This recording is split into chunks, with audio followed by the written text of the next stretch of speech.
Hello. तर आज मकर संक्रांती होती आणि घरातले सगळे कामाला गेले होते. मी आणि बबड्याच घरी होता.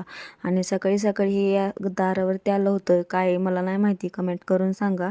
लहानपणी आम्ही यांना बघून खूप जास्त घाबरायचो, कारण हे असं चाबूक अंगावरती मारून घेतात त्यामुळं. पण आता एवढं काही भीती वाटत नाही, पण लहानपणी आम्ही लय याला घाबरायचो. त्यानंतर दुपारी छान असं आवरलं आणि मला जेवढं स्वयंपाक येतोय तेवढा केला. मला फक्त पोळ्या जमत नाही, त्यामुळे मग मी पोळ्या केल्या नव्हत्या.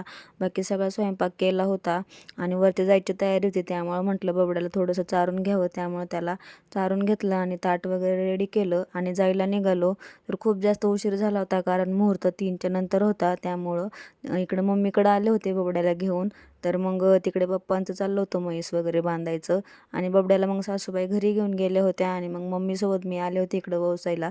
तर खूप जास्त गर्दी होती आणि आतमध्ये जायला पण जागा नव्हती, खूपच जास्त गर्दी होती आणि अख्खं मंदिर असं वंशाने भरलं होतं आणि खूप छान वाटत होतं. तर खाली पण हिंगळजाईचं मंदिर आहे, मग तिथंही वसून घेतलं आणि घरी आले तर बबड्या माझी अशी वाट बघत होता, दरवाजातच उभा होता. तर मग छान अशी पूजा वगैरे केली आणि असा होता आजचा दिवस. चलो बाय.